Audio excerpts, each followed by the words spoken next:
Welcome back. Woodlawn Senior Living in the Bronx is a development project completed by the RiseBoro Community Partnership addressing the affordable housing crisis in New York City. The project, financed by HPD's Senior Affordable Rental Apartments program, offers 79 affordable homes for seniors. Joining me to discuss this effort is the CEO of RiseBoro Community Partnership, Scott Short.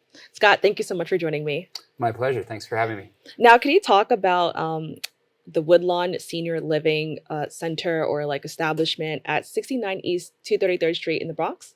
Sure. Yeah, this is a really exciting project for RiseBoro. RiseBoro is a 50-year-old nonprofit based in Brooklyn, and this represents our first affordable housing project in the Bronx.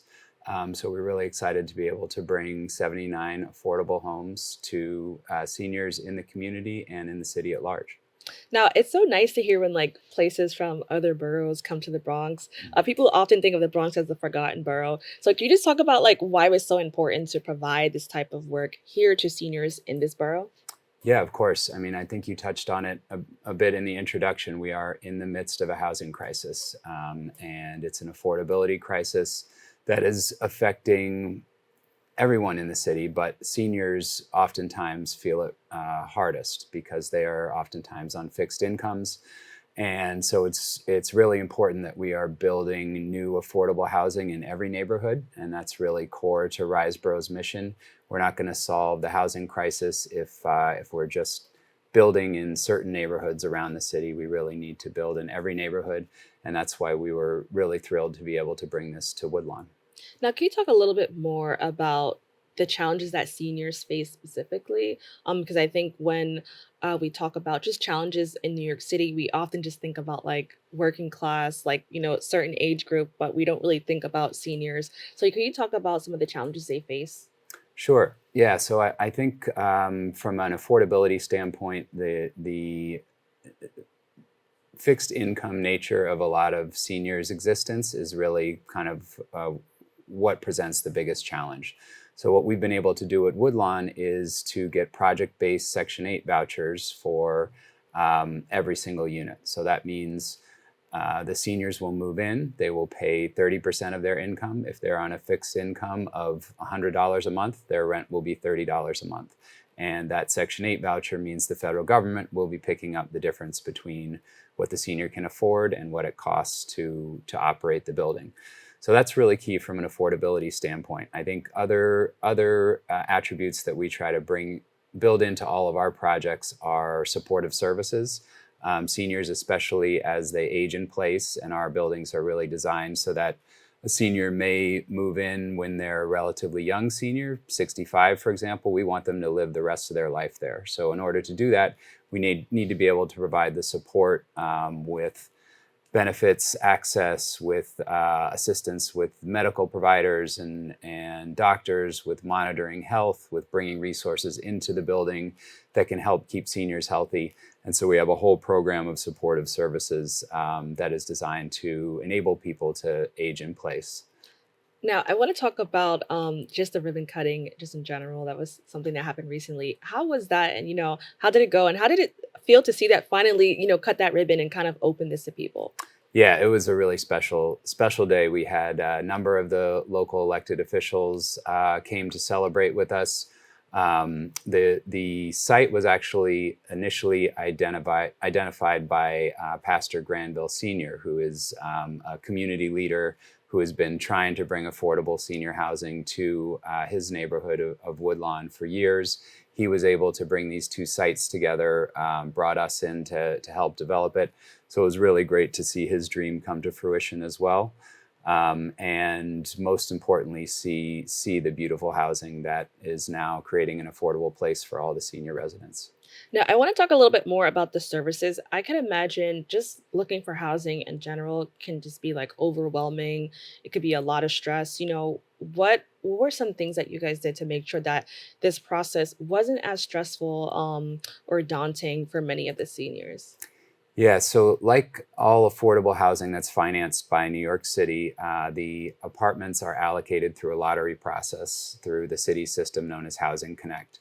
So the city, I want to say about 5 years ago, transitioned to this all online Housing Connect system. It used to be that you could submit paper applications but now everything goes through this online system. So that can be a little challenging for some seniors who are not as digitally savvy. So we provided many opportunities in the community for seniors to be able to come, bring their information. We would sign them up on Housing Connect, make sure that they click the box for the Woodlawn Senior Living community as something they were interested in. And that way made sure that digital access was not a limiting factor for any senior. And can you talk a little bit more just about the nature of the lottery? Like, how does that work? Sure. So typically, about 4 months before an affordable housing building is ready for occupancy, you will run the lottery. So people are able to sign up on Housing Connect anytime before that point. And then the city will actually run the lottery. They will give us the list. And then we just go down the list, one, two, three, right in order. Call seniors. There are income requirements for all of these apartments, so they have to meet the income requirements. And assuming they do, we make an offer of lease, and if they're interested, they'll sign it and move in as soon as the building's ready. Now, can you talk about some of the amenities the building provides? Sure. So, what's really important for RiseBoro, we're committed to solving the housing crisis, but we never want to build a building just for housing's sake. We always take it as an opportunity to really create some broader community benefit, some broader community impact. And one of the ways that we have done this consistently over the last decade or so is by really prioritizing energy efficiency in all of our building designs.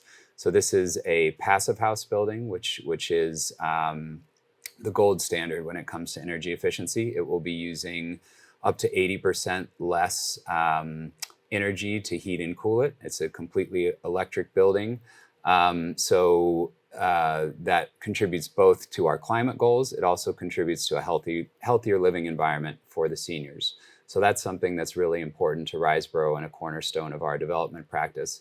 Other amenities, we've got a parking lot. We have a gym where we do a lot of health-focused programming. We have a community room where we do birthday parties and social events on a monthly basis. And we have a really beautiful outdoor patio where the seniors can sit in good weather and socialize and just get some fresh air.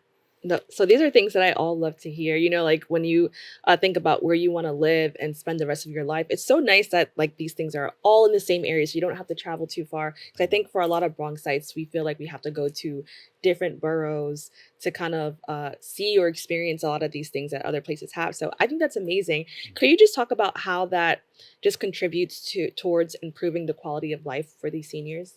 Sure. Yeah, I think one of the biggest challenges that we find in the aging sector for seniors as they grow older is the loss of those social connections. And really, there are studies that have shown that those social connections translate directly to physical health outcomes. So if you can keep seniors socially engaged, if you can build a real community where people feel like they have those social bonds and they're connected to each other, that actually prolongs life and keeps people healthier. So that's really the goal around all these common spaces that we build and the supportive service program that we create, is to make sure that we have strong community bonds, strong social connections to keep the seniors healthier and living longer. And I've done some packages in the past where there was work to help, just support seniors. A lot of them live alone, or that like they may not have grandchildren or people who come by and visit. So the sense of community seems especially important in this stage of life. Could you expand on that a little bit? Yeah, and not only do many seniors live alone without nearby family members, many of our seniors are coming from all over the Bronx or even all over New York City. So they may be coming to an entirely new neighborhood where they don't have those relationships in place. They don't know, the local shopping areas. Right. And at that age, it's harder to adjust to change. So that's one of the primary roles that our social workers and our service coordinators play, is helping seniors acclimate to that new community, helping them build those connections, and then not only in the broader community, but within our building, we want to build a very tight-knit community of people who are looking out for each other. Now, are there any plans in the near future to develop more senior housing in the Bronx? Yeah, so we're always looking. We don't have a project in construction right now, but we are very active in all 5 boroughs, finding new opportunities to help create the housing that we're going to need to get the city out of this affordability crisis. And could you quickly just tell us about your organization as a whole and the work that you do? Sure. Yeah. So RiseBoro is a 50-year-old nonprofit. As I mentioned, 2023 is actually our 50th anniversary. So our mission is to unleash the potential of communities to thrive no matter the odds. So we do that through a holistic set of services focused on seniors, focused on affordable housing, on homelessness prevention, youth and education services, health services. And we provide a broad array of programs that really attempt to empower people to lift themselves out of poverty and make the city a more livable place for all people. Well, Scott, thank you so much for joining us. I appreciate it. Thanks so much. My pleasure. To keep up with the work of RiseBoro, please go to their website at www.riseboro.org or follow them on social media at RiseBoro NYC. We've come to the end of our show today. I'd like to thank all of our guests for joining us and you, the viewers, for tuning in.